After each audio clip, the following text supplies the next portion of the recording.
Hello. मैं doctor Mohammad Rehan, department of commerce, Gautam college Ranchi. अभी मैं आप लोगों को क्लास 11 का अकाउंटेंसी का चैप्टर बेसिक अकाउंटिंग टर्म्स का ऑब्जेक्टिव टाइप क्वेश्चन लिखा रहा हूं। आप सभी स्टूडेंट क्वेश्चन लिखे।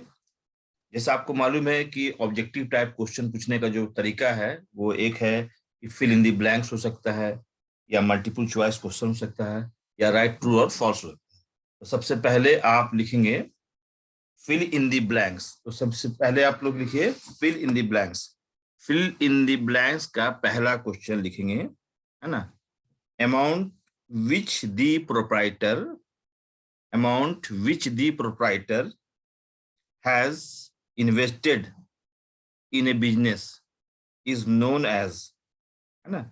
व्यापार का मालिक जो है, व्यापार में जो पैसा लगाता है उसको क्या कहते हैं? इसका हिंदी यही हुआ, amount which the proprietor has invested in a business is known as dash dash dash. ये खाली स्थान में आपको भरना है, तो इसका आंसर होगा कैपिटल। यानी व्यापार का मालिक जो व्यापार में अपना अमाउंट लगाता है उसको अकाउंटिंग टर्म की भाषा में कैपिटल कहा जाता है। तो इसका खाली स्थान में क्या भराएगा, है ना, कैपिटल। ठीक है, चलिए नंबर 2 लिखेंगे।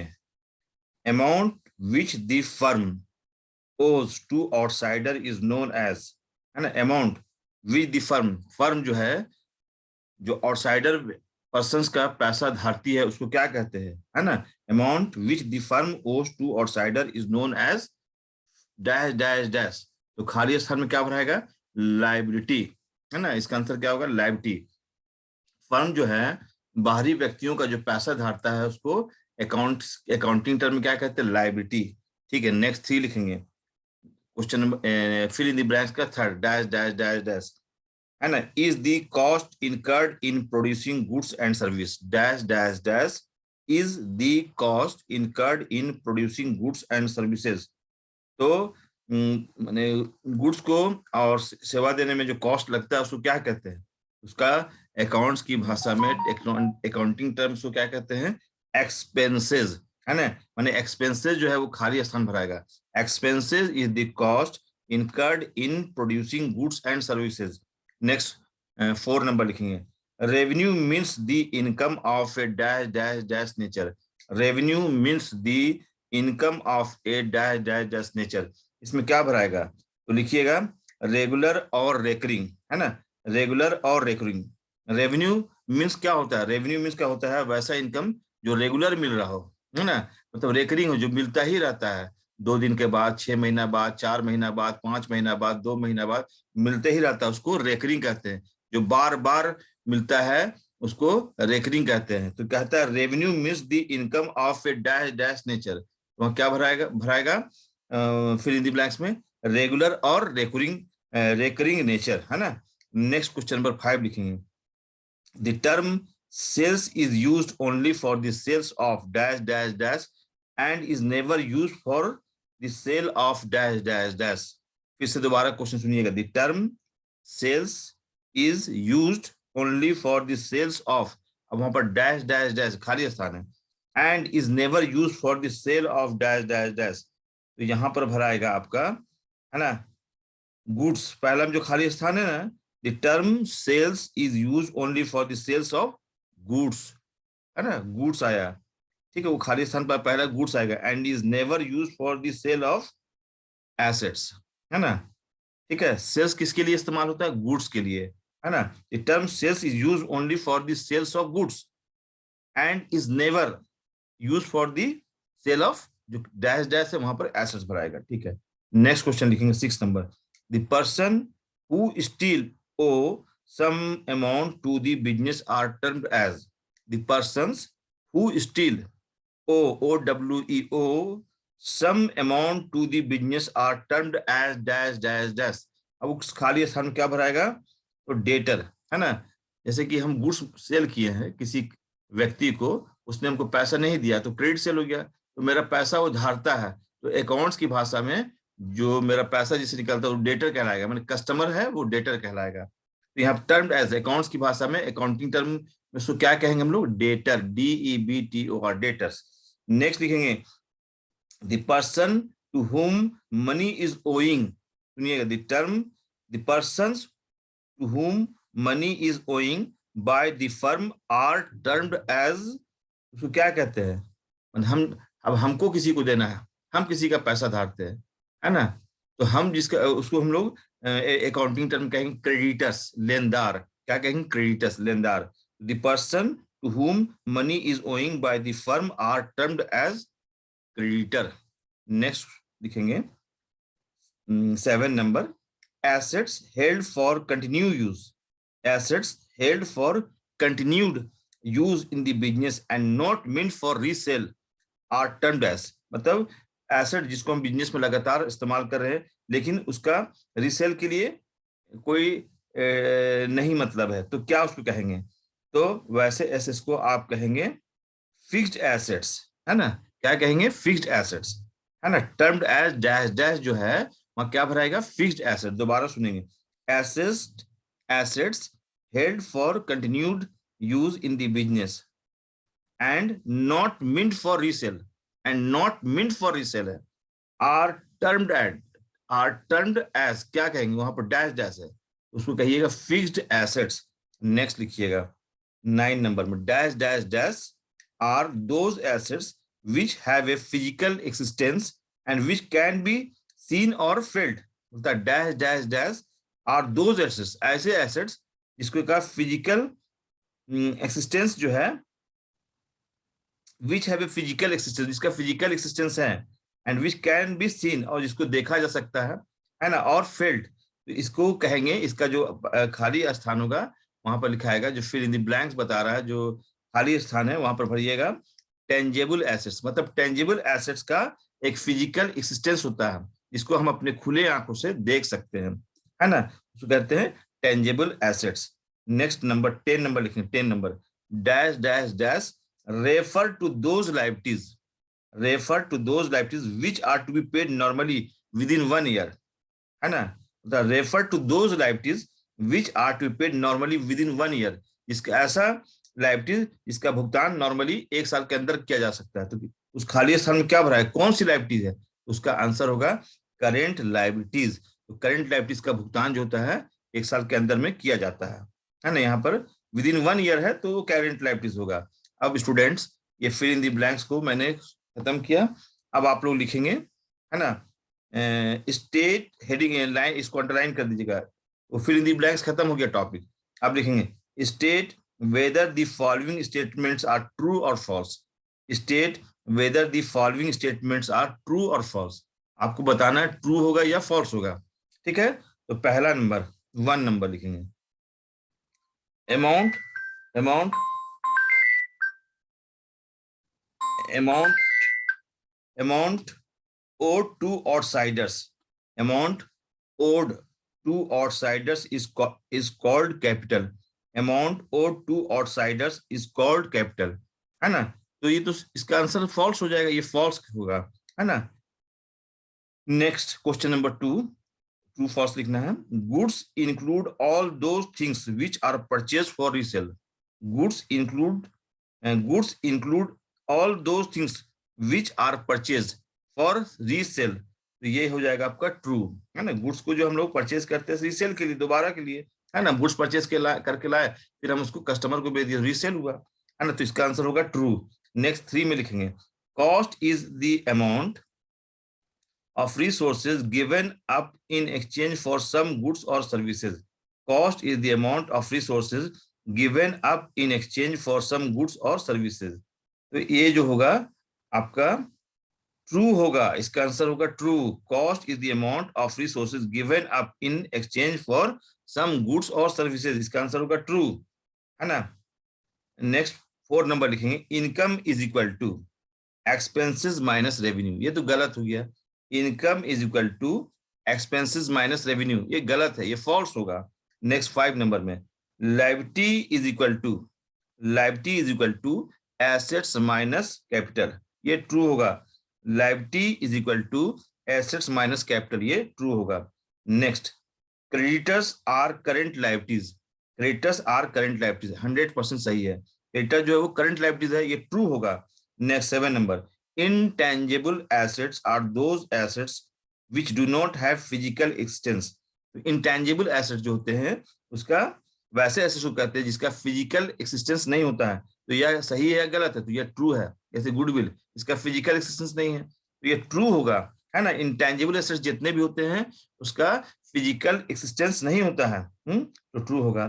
8 नंबर लिखेंगे, राइट, है ना। Intangible assets are not valuable assets. Intangible assets are not valuable assets, ये फॉल्स होगा, है ना। इंटेंजिबल एसेट्स का भी वैल्यूएशन होता है ना, जैसे गुडविल का वैल्यूएशन होता है। Intangible assets are not valuable, यहाँ नॉट लिखा है, नॉट लिखा है इसलिए फॉल्स होगा। अगर नॉट हटा देते और वैल्यूएबल खाली रहता तो ये ट्रू हो जाता है ना। इंटेंजिबल एसेट्स का भी वैल्यूएशन होता है, तो यहाँ तो लिखा हुआ है intangible assets are not valuable assets, तो फॉल्स होगा। अब स्टूडेंट आप लोग, है ना, सी लिखेंगे। ए बी मैंने बता दिया, अब सी बता रहे हैं। चूज द बेस्ट अल्टरनेट लिखिए, क्या लिखिएगा? Choose the best alternate. अब उसमें पहला क्वेश्चन सुनिएगा, है ना। पहला क्वेश्चन नंबर 1 है, चूज द बेस्ट अल्टरनेट का क्वेश्चन नंबर 1 बढ़िया से सुनिए। The term fixed assets include, the term fixed assets include, उसमें 4 ऑप्शन है। पहला ऑप्शन में है क्लोजिंग स्टॉक, दूसरा में बिल्स रिसीवेबल, तीसरा में डेटर, चौथा में फर्नीचर। ए में है क्लोजिंग स्टॉक, बी में है बिल्स रिसीवेबल, सी में है डेटर, चौथा में फर्नीचर। इसमें जो फिक्स्ड एसेट्स है, तो देखिए क्लोजिंग स्टॉक जो है वो इसमें बोलता है the term fixed assets include, इसमें ऑप्शन नंबर ए में है क्लोजिंग स्टॉक, बी में बिल्स रिसीवेबल, सी में डेटर, ये सब करंट एसेट्स है इसका। और डी ऑप्शन है फर्नीचर, है ना। ए में क्या है? क्लोजिंग स्टॉक, बी में बिल्स रिसीवेबल, सी में डेटर और डी में फर्नीचर। इसका राइट आंसर होगा फर्नीचर, है ना। फर्नीचर क्या है? फिक्स्ड एसेट्स है, ठीक है ना। क्वेश्चन नंबर 2 लिखेंगे, the term current assets include, current assets include कर रहा है कौन है? ऑप्शन नंबर ए में है डेटर है, ऑप्शन नंबर बी में मोटर व्हीकल है, ऑप्शन नंबर सी में मशीनरी है, ऑप्शन नंबर डी में है ना, बिल्डिंग। देखिए यहाँ पर डेटर ही करंट एसेट्स, इसका ऑप्शन ए जो वही सही होगा, क्योंकि मोटर व्हीकल हुआ, मशीनरी हुआ, बिल्डिंग है, ये सब फिक्स्ड एसेट्स है ना। तो राइट आंसर क्या होगा? Option number A, debtors. Next है क्वेश्चन नंबर 3 लिखेंगे, tangible assets is, tangible assets is. अब 4 ऑप्शन है, ए बराबर है, ए ऑप्शन में गुडविल है, बी में स्टॉक है, सी में पेटेंट्स है, डी में प्रीपेड एक्सपेंसेस है। इसका सही आंसर होगा टेंजिबल एसेट, क्योंकि गुडविल जो इंटेंजिबल है, पेटेंट्स इंटेंजिबल है, प्रीपेड एक्सपेंस इंटेंजिबल है। इसका राइट आंसर होगा स्टॉक। स्टॉक क्या? टेंजिबल एसेट्स है, ठीक है। Next question number 4, intangible assets is, intangible मतलब जिसको अपने खुले आंखों से देख नहीं सकते हैं, है ना। अब इसमें ऑप्शन सुनिएगा, पहला ऑप्शन में कैश, ये तो टेंजिबल है। स्टॉक, ये भी टेंजिबल है ना। सी ऑप्शन में गुडविल, ये इंटेंजिबल है, गुडविल इज इंटेंजिबल एसेट्स, तो इसका ऑप्शन नंबर सी होगा, क्योंकि ऑप्शन नंबर डी में लैंड दिया है। तो तीनों, तो कैश भी टेंजिबल है, स्टॉक भी टेंजिबल है और लैंड भी टेंजिबल है। इसका राइट आंसर होगा गुडविल, यानी ऑप्शन नंबर सी। अब नेक्स्ट क्वेश्चन आप लोग स्टूडेंट सुने, लिखा हुआ wasting assets, question number 5, wasting assets is. अब 4 ऑप्शन है, माइंस है, ऑयल वेल्स है, पेटेंट्स है, डी में ऑल ऑफ दी अबव। यहाँ सभी वेस्टिंग एसेट्स है, माइंस भी खत्म, माइंस भी वेस्टिंग एसेट्स में आएगा, ऑयल वेल्स भी वेस्टिंग एसेट्स में आएगा, पेटेंट्स भी ऑयल वेस्टिंग एसेट्स में आएगा। इसलिए इसका ऑप्शन नंबर डी जो होगा ऑल ऑफ दी एबव, ये जितने आपके ऑप्शन दिए थे सभी इसमें आ जाएंगे वेस्टिंग एसेट्स में, है। नंबर 6 में लिखेंगे fixed liabilities include, fixed liabilities include. अब 4 ऑप्शन, ए में बैंक ओवरड्राफ्ट, डी में लॉन्ग टर्म लोन्स, सी में शॉर्ट टर्म लोन्स, डी में क्रेडिटर्स। फिक्स लायबिलिटीज में कौन आएगा? बैंक ओवरड्राफ्ट नहीं आएगा, शॉर्ट टर्म लोन्स नहीं आएगा, क्रेडिटर्स नहीं आएगा, यानी ऑप्शन नंबर बी जो है लॉन्ग टर्म लोन्स जो है वो फिक्स लायबिलिटीज है। Question number 7, current liabilities include. पहला ए ऑप्शन में है बिल्स पेबल, बी ऑप्शन में क्रेडिटर्स, सी ऑप्शन में आउटस्टैंडिंग एक्सपेंसेस, डी ऑप्शन में ऑल दी अबव। तो करंट लायबिलिटीज में बिल्स पेबल भी आता है, क्रेडिटर भी आता है और आउटस्टैंडिंग एक्सपेंसेस भी आता है, ये तीनों करंट लायबिलिटीज का आइटम है, यानी ऑप्शन नंबर डी जो है ऑल ऑफ दी अबव होगा, यह तीनों हो जाएगा, है ना। इसलिए ऑप्शन नंबर डी है इसका सही आंसर। फिर next question number 8, which of the following is capital expenditure. आपको 4 ऑप्शन दे रहे हैं, आपको बताना है कौन कैपिटल एक्सपेंडिचर है ना। एक रेवेन्यू एक्सपेंडिचर होता है और एक कैपिटल एक्सपेंडिचर होता है। तो कैपिटल एक्सपेंडिचर कौन है? जैसे फॉर एग्जाम्पल ऑप्शन नंबर 1 में है वेजेस, वेजेस आप हर समय पेमेंट करते हैं, मजदूर को पर डे भी पेमेंट करते हैं, पर वीक भी पेमेंट करते हैं, मंथली जैसा, तो ये डेली वेजेस पर, ये रेवेन्यू एक्सपेंडिचर है ना। दूसरा में लिखा हुआ है, बी ऑप्शन में है, wages paid for building construction, repair expenses of building, advertisement expenses. इसका कैपिटल एक्सपेंडिचर का जो सबसे सटीक जवाब है वो option number B, wages paid for building construction. Building को बनाने में जो हम वेजेस दे रहे हैं वो क्या है, कैपिटल एक्सपेंडिचर। याद रखिए ये क्या है, कैपिटल एक्सपेंडिचर है ना। Next question number 9, which of the following is revenue expenditure. आपको रेवेन्यू एक्सपेंडिचर बताना है, 4 ऑप्शन। पहला ऑप्शन में रिपेयर एक्सपेंसेस, दूसरा में बिल्डिंग कंस्ट्रक्शन एक्सपेंसेस, तीसरा expenses on purchase of machinery, और चौथा में डी नंबर में परचेज ऑफ इन्वेस्टमेंट। दोबारा आप सुनेंगे है ना। पहला ऑप्शन में, ए ऑप्शन में रिपेयर एक्सपेंसेस, बी में है बिल्डिंग कंस्ट्रक्शन एक्सपेंसेस, सी में expenses on purchase of machinery, D में परचेज ऑफ इन्वेस्टमेंट। इसका सबसे सही आंसर होगा रेवेन्यू एक्सपेंडिचर में आएगा आपका रिपेयर एक्सपेंसेस, है ना। रिपेयर एक्सपेंसेस हर डे, पर डे हो सकता है, पर वीक हो सकता है, पर मंथ हो सकता है, मरम्मत, है ना। तो रिपेयर जो है वो रेवेन्यू एक्सपेंडिचर है, और जो बिल्डिंग को कंस्ट्रक्शन कराने में खर्चा होता है वो कैपिटल एक्सपेंडिचर में आता है। या मशीनरी को परचेज करने में जो खर्च होता है वो कैपिटल एक्सपेंडिचर होता है। या इन्वेस्टमेंट को कहीं इन्वेस्ट कर रहे हैं पैसा, उस पर जो मेरा जो भी खर्चा होगा वो कैपिटल एक्सपेंडिचर की कैटेगरीज में आएगा। इसका राइट आंसर होगा ए ऑप्शन, रिपेयर एक्सपेंसेस, है ना। नेक्स्ट क्वेश्चन नंबर 10 लिखेंगे, a person who owes money to the firm is called, a person who owes, है ना, money to the firm is called. ये 4 ऑप्शन है, ए में डेटर है, बी में क्रेडिटर है, सी में सप्लायर है, डी में नन ऑफ दीज है। ए पर्सन हु ओज मनी, जो एक पर्सन जो दूसरे का पैसा धारता है, फर्म का जो पैसा धारता है, फर्म का जो पैसा धारता है उसको क्या कहते हैं अकाउंट्स की भाषा में। तो 4 ऑप्शन में, एक डेटर है, बी में क्रेडिटर है, सी में सप्लायर है, और डी में नन ऑफ दीज है। इसका सही आंसर होगा ए, डेटर अकाउंट। 11 नंबर लिखेंगे, a person to whom money is owed, a person to whom money is owed by the firm is called, माने फर्म दूसरे का पैसा धारता है। एक फर्म का पैसा धारता है तो उसको डेटर कहते हैं, और फर्म जब दूसरे का पैसा धारता है तो अकाउंटिंग टर्म में उसको क्या कहते हैं। 4 ऑप्शन सुनेंगे। पहला ऑप्शन में, ए ऑप्शन में डेटर, बी ऑप्शन में क्रेडिटर, सी ऑप्शन में कस्टमर, डी ऑप्शन में नन ऑफ दीज। इसका सही आंसर होगा क्रेडिटर। अगर फर्म दूसरे का पैसा धारता है तो उसको क्रेडिटर कहते हैं, है ना। क्वेश्चन नंबर 12 सुनेंगे, है ना। गुड्स मीन्स, गुड्स का मतलब क्या होता है। ए ऑप्शन में है commodity to be brought, commodity to be bought and sold, commodity to be bought and sold. दूसरा बी ऑप्शन में commodity to be bought but not to be sold, C option में commodity to be used as an assets, और D option में all of the above, है ना। पहला option में क्या लिखा था, commodity to be bought and sold. दूसरा में commodity to be bought but not to be sold, है ना। Commodity to be used as an assets, and D option में ऑल द अबव। इसका सही आंसर होगा A option, goods commodity to be bought and sold. माने goods का मतलब क्या होता है कि गुड्स को आप कमोडिटी को लाइए, परचेज कीजिए और फिर उसको सेल कीजिए, रीसेल कीजिए, उसी को गुड्स कहते हैं। गुड्स का कॉन्सेप्ट क्या है, परचेज करके लाना और दोबारा उसको बेचना भी है। तो ए ऑप्शन आपका सही है। उसके बाद सुनिएगा, trade discount is which is allowed at the time of receiving the payment। B option में है, ए ऑप्शन में क्या था, which is allowed at the time of receiving the payment, B option में which is allowed at the time of sale of goods, तीसरा option में है which is allowed both at time of receiving payment and sale of goods, और D option में allowed in all of the above। इसका सही answer होगा B option, which is allowed at the time of sale of goods। मतलब trade discount जो होता है, इसका हिंदी होता है व्यापारिक बट्टा। तो ट्रेड डिस्काउंट जो होता है, जब गुड्स को सेल किया जाता है उसी समय अलाउ किया जाता है। ट्रेड डिस्काउंट को गारंटी में नहीं दिखाया जाता है ना। जैसे 1 लाख रुपया गुड्स परचेज किए, 10% ट्रेड डिस्काउंट दिए, तो 1 लाख में 10,000 घटाने के बाद 90,000 आएगा। तो ट्रेड डिस्काउंट कब दिया जाता है, सेल के समय दिया जाता है। इसका सही ऑप्शन होगा option number B, which is allowed at the time of sale of goods। Question number 14, है ना, कैश डिस्काउंट इज। अब 4 ऑप्शन है। पहला है which is received at the time of making payment, which is received at the time of making the payment, एक option. B option है which is allowed at the time of sale of goods। तीसरा में है सी option में which is received at the time of purchase of goods, और D option में which is received both at the time of making payment and purchase of goods।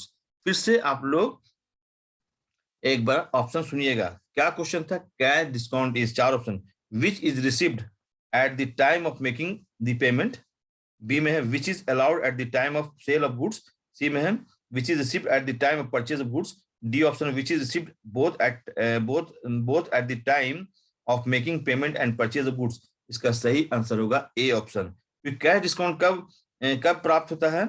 जब हम लोग payment करते हैं, है ना, जब कैश पेमेंट करते हैं तो कैश डिस्काउंट मिलता है, तो ऑप्शन नंबर ए जो है वो सही होगा। फिर 15 नंबर में लिखेंगे current asset do not include, चार ऑप्शन में ए में है डेटर है, बी में मोटर कार है, सी में बैंक बैलेंस है, डी में प्रीपेड एक्सपेंसेस। इसका आंसर होगा मोटर कार। तो करंट एसेट्स में डेटर भी आएगा, बैंक बैलेंस भी आएगा और प्रीपेड एक्सपेंसेस भी आएगा, लेकिन मोटर कार जो है वो फिक्स्ड एसेट्स है, तो current assets do not include, इसका आंसर होगा ऑप्शन नंबर बी, है ना। Question number 16, tangible assets do not include, tangible assets do not include, tangible assets में कौन सा इंक्लूड नहीं होता है? चार ऑप्शन है, ए ऑप्शन में पेटेंट्स है, बी में ट्रेडमार्क्स है, सी में स्टॉक है, डी में प्रीपेड एक्सपेंसेस है। इसका सही आंसर होगा intangible asset do not include, है ना। तो देखिए पेटेंट्स क्या है ना, इंटेंजिबल एसेट्स है ना, डू नॉट इंक्लूड बोल रहा है। ट्रेडमार्क क्या है? इंटेंजिबल एसेट्स है। प्रीपेड एक्सपेंसेस इंटेंजिबल एसेट्स है, लेकिन स्टॉक क्या है? टेंजिबल एसेट्स है। तो इसका आंसर होगा 17 का सी ऑप्शन में क्या? स्टॉक। स्टॉक है टेंजिबल एसेट्स, माने इंटेंजिबल एसेट्स में इसको इंक्लूड नहीं करना चाहिए स्टॉक को, है ना। 18 में wasting assets do not include, wasting assets do not include, wasting assets do not include. अब चार ऑप्शन, ए ऑप्शन में माइंस, बी में पेटेंट्स, सी में लैंड एंड बिल्डिंग्स, डी में ट्रेडमार्क्स। वेस्टिंग एसेट्स कौन कौन सा? माइनिंग, माइंस है, पेटेंट्स है, ट्रेडमार्क्स है, लेकिन लैंड एंड बिल्डिंग जो है वो वेस्टिंग एसेट्स नहीं है। इसका आंसर होगा सी, यानी कि wasting assets do not include. अब चार ऑप्शन में दिए, चार ऑप्शन दिया था, तो आप इसका आंसर लिखेंगे लैंड एंड बिल्डिंग्स। पहला ऑप्शन में क्या था? माइंस था, बी में पेटेंट्स था, सी में लैंड बिल्डिंग था, डी में ट्रेडमार्क्स था, तो इसका सही आंसर होगा लैंड एंड बिल्डिंग्स। अब क्वेश्चन नंबर 19 सुनेंगे, current liabilities include, current liabilities include. अब चार ऑप्शन, ए ऑप्शन में डेटर है, डिबेंचर्स है, ए ऑप्शन में डिबेंचर्स है, बी ऑप्शन में बिल्स पेबल है, सी ऑप्शन में लॉन्ग टर्म लोन्स है, डी में कैपिटल। इसका सही आंसर होगा bills payable. Current liabilities include bills payable. Current liabilities में ये डिबेंचर करंट लायबिलिटीज नहीं है, लॉन्ग टर्म करंट लायबिलिटीज नहीं है, और कैपिटल भी करंट लायबिलिटीज नहीं है। आपका जो यहाँ पर करंट लायबिलिटीज इंक्लूड का सही आंसर होगा बिल्स पेबल, यानी option number B. Question number 20 लिखेंगे, current liabilities do not include, माने करंट लायबिलिटीज में ये इंक्लूड नहीं होना चाहिए। अब चार ऑप्शन सुनेंगे, ए ऑप्शन में है सन्ड्री क्रेडिटर्स, बी ऑप्शन में है बिल्स पेबल, और सी ऑप्शन में आउटस्टैंडिंग सैलरीज, और डी ऑप्शन में प्रीपेड एक्सपेंसेस। इसका सही आंसर होगा प्रीपेड इंश्योरेंस, डी ऑप्शन में प्रीपेड इंश्योरेंस। तो सही आंसर होगा प्रीपेड इंश्योरेंस। ये तो एसेट्स हुआ ना, तो करंट लायबिलिटीज में बोलता है डू नॉट इंक्लूड, है ना। अगर sundry creditors, bills payable, outstanding salaries और प्रीपेड एक्सपेंसेस, तो इसका सही आंसर होगा प्रीपेड इंश्योरेंस। डी ऑप्शन में क्या है? Prepaid insurance. Question number 21, patent is, patent is. अब आपका चार ऑप्शन में, ए में है टेंजिबल एसेट्स, बी में इंटेंजिबल एसेट्स, सी में करंट एसेट्स, डी में none of the above. Patent is, patent क्या है? टेंजिबल एसेट्स है, या इंटेंजिबल एसेट्स है, या करंट एसेट्स है, या नन ऑफ द अबव। इसका सही आंसर होगा इंटेंजिबल एसेट्स, यानी ऑप्शन नंबर बी। तो पेटेंट, पेटेंट क्या है? एक इंटेंजिबल एसेट्स है, इसका फिजिकल एक्सिस्टेंस नहीं होता है। Next question number 22, Maruti car is, Maruti car क्या है? अब ऑप्शन सुनेंगे, ए ऑप्शन में करंट एसेट्स, बी ऑप्शन में इंटेंजिबल एसेट्स, सी ऑप्शन में टेंजिबल एसेट्स, डी में नन ऑफ द अबव। इसका आंसर होगा, है ना, क्योंकि मारुति कार का एक फिजिकल एक्सिस्टेंस है जिसको हम अपने खुले आंखों से देख सकते हैं, तो ये टेंजिबल एसेट्स है। 23 नंबर में, any creditors the full benefit of which is received during one accounting period is termed as, any expenditure the full benefit of which is received during one accounting period termed as, is termed as, है ना। any expenditure the full benefit of which is received during one accounting period is termed as। अब चार option में, A में है current liabilities, B में है current assets, C में कैपिटल एक्सपेंडिचर, डी में रेवेन्यू एक्सपेंडिचर। इसका आंसर होगा रेवेन्यू एक्सपेंडिचर, है ना। ऑप्शन नंबर, है ना, ऑप्शन नंबर, ऑप्शन नंबर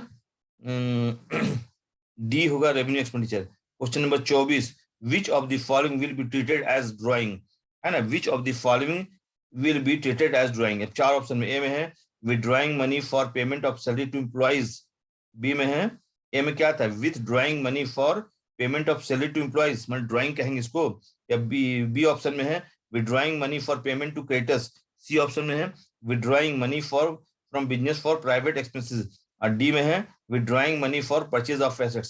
माने ड्राइंग किसको कहते हैं? तो 4 ऑप्शन था, 4 ऑप्शन में पहला जो ऑप्शन था ना कि एम्प्लॉय को सैलरी देने को आप ड्राइंग कहेंगे क्या, या क्रेडिटर को पेमेंट करने को आप ड्राइंग कहेंगे क्या, या प्राइवेट एक्सपेंसेस जो आप करते हैं वो ड्राइंग कहलाएगा क्या, या एसेट्स को परचेज करते हैं तो वो ड्राइंग कहलाएगा। यहाँ क्लियरली ऑप्शन नंबर सी सही आंसर होगा। एंड ड्राइंग का अर्थ मैंने व्यापार से अपने प्राइवेट पर्सनल यूज के लिए जब पैसा निकालते हैं तो उसको ड्राइंग कहते हैं। तो इसका ऑप्शन नंबर सी सही होगा, withdrawing money from business for private expenses, है ना। अब 25 नंबर आप लिखेंगे main features of business transaction is, main feature of business transaction is, है ना। 4 option A B C D में पहला ए में है